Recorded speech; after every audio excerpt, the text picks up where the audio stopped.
आइए जानते हैं आज की कुछ अंतर्राष्ट्रीय खबरों को। पहले एक नजर आज की हेडलाइंस पर। मोदी सरकार का ये बजट युवाओं को कितना रोजगार दिला पाएगा?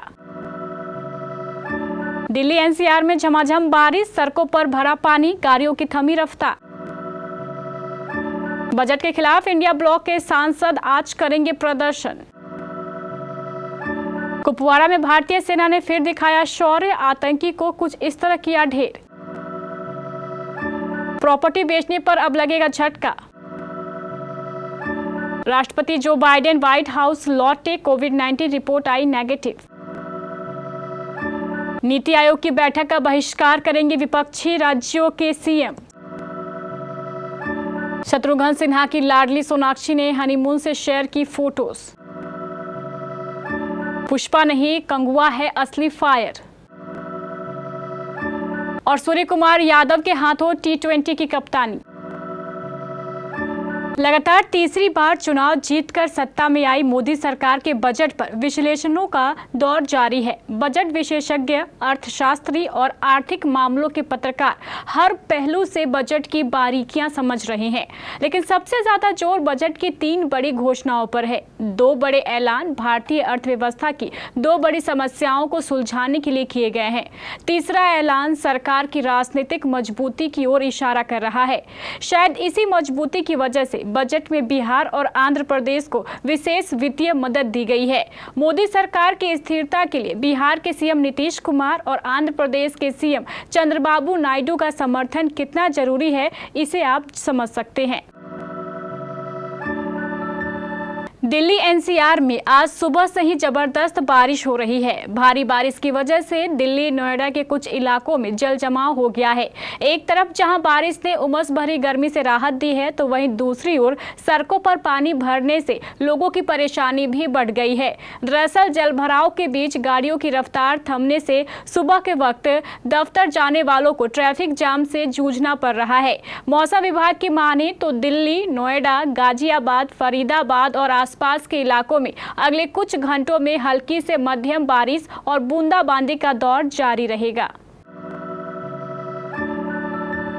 इंडिया ब्लॉक पार्टी ने मंगलवार को फैसला किया है कि वे केंद्रीय बजट में विपक्ष शासित राज्यों के खिलाफ भेदभाव को लेकर संसद और बाहर विरोध प्रदर्शन करेंगे। यह निर्णय मंगलवार शाम कांग्रेस अध्यक्ष और राज्यसभा में विपक्ष के नेता मल्लिकार्जुन खड़गे के 10 राजाजी मार्ग स्थित आवास पर इंडिया ब्लॉक पार्टियों के फ्लोर नेताओं की बैठक में लिया गया।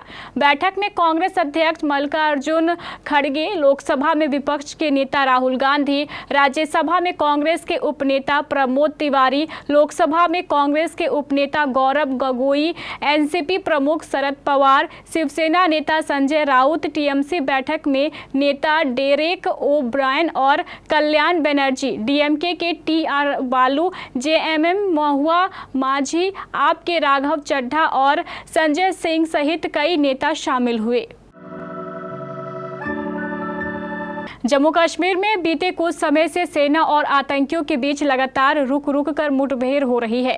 राज्य के विभिन्न जिलों में एक के बाद एक आतंकी हमले के बाद सेना की आतंकियों के सफाई के लिए ऑपरेशन चला रही है। इसी क्रम में भारतीय सेना ने जम्मू कश्मीर के कुपवाड़ा में एक आतंकी को मार गिराया है। सेना के विशिष्ट इनपुट के आधार पर यह कार्रवाई की गई है। इसे पूरे ऑपरेशन के बारे में कई जानकारियां निकलकर सामने आ रही है। दरअसल कुपवाड़ा के कोवुत इलाके में आतंकियों की उपस्थिति के संबंध में इनपुट मिलने के बाद भारतीय सेना की ओर से एक संयुक्त खोज अभियान शुरू किया गया था। 24 जुलाई की सुबह सतर्क जवानों को संदिग्ध गतिविधि दिखी, जिसके बाद आतंकियों ने धुआंधार गोलीबारी की। जवाब में सेना की ओर से की गई गोलीबारी में एक आतंकवादी को मार गिराया गया। मुठभेड़ में एक एनसीओ भी घायल हो गया। अगर आपने प्रॉपर्टी या शेयर बाजार कहीं भी निवेश किया है या फिर निवेश करने का इरादा रखते हैं, तो इस बजट में हुए जरूरी बदलाव आपको जरूर जानने चाहिए। सरकार ने इस बजट में कैपिटल गेन टैक्स में बदलाव करने का ऐलान किया है। आसान भाषा में समझे तो कैपिटल गेन टैक्स यानी कि आपके मुनाफे पर लगने वाला टैक्स। वित्त मंत्री निर्मला सीतारमण ने इस बजट में पूंजीगत लाभ टैक्स में बड़े बदलाव की घोषणा की है। साथ ही इंडेक्शंस रिफिट के नियम को हटा दिया है, जिसका असर मुख्य रूप से रियल एस्टेट लेन-देन को प्रभावित कर सकता है। संपत्ति की बिक्री पर long term capital gain tax 20% से घटाकर 12.5% कर दिया गया है। अमेरिकी राष्ट्रपति जो बाइडेन की कोविड रिपोर्ट नेगेटिव आने के बाद मंगलवार को वह व्हाइट हाउस लौट आए हैं। इस दौरान उनसे तबीयत के बारे में पूछा गया तो उन्होंने कहा कि मैं अच्छा महसूस कर रहा हूं। हालांकि उन्होंने राष्ट्रपति पद की दौड़ से बाहर होने के सवाल का जवाब नहीं दिया। वहीं बाइडेन से पूछा गया क्या उनकी उपराष्ट्रपति कमला हैरिस रिपब्लिकन राष्ट्रपति पद के उम्मीदवार डोनाल्ड ट्रंप को हरा सकती हैं। इस सवाल का जवाब देने से भी राष्ट्रपति बचते नजर आए। बता दें कि 17 जुलाई को लास वेगास में चुनाव प्रचार के दौरान राष्ट्रपति बाइडेन की कोविड-19 रिपोर्ट पॉजिटिव आई थी, जिसके बाद से वह अपने डेलावेयर हाउस में क्वारंटाइन हो गए थे। विपक्षी पार्टियों ने आम बजट की आलोचना करते हुए इसे भाजपा के दो प्रमुख सहयोगी दल जेडीयू और टीडीपी को खुश करने का बजट बताया है। विपक्ष का कहना है कि बेरोजगारी और महंगाई की उच्च दरें जैसे महत्वपूर्ण मुद्दों पर कोई ध्यान नहीं दिया गया है। विपक्ष का कहना है कि गैर एनडीए शासित वाले राज्यों को नजरअंदाज किया गया है। डीएमके और कांग्रेस ने कथित भेदभावपूर्ण बजट के खिलाफ विरोध प्रदर्शन करने का निर्णय लिया है। तमिलनाडु के सीएम एम.के. स्टालिन और कांग्रेस शासित 3 राज्यों के मुख्यमंत्री तेलंगाना के सीएम रेवंत रेड्डी, हिमाचल प्रदेश के सीएम सुखविंदर सुक्खू और कर्नाटक के सीएम सिद्धारमैया शनिवार को होने वाली नीति आयोग की गवर्निंग काउंसिल बैठक में नहीं भाग लेंगे। सोनाक्षी सिन्हा इन दिनों पति जहीर इकबाल संग अपने सेकेंड हनीमून एंजॉय कर रही है। वह लगातार वहां से अपने फोटो और वीडियो भी पोस्ट करती नजर आ रही हैं।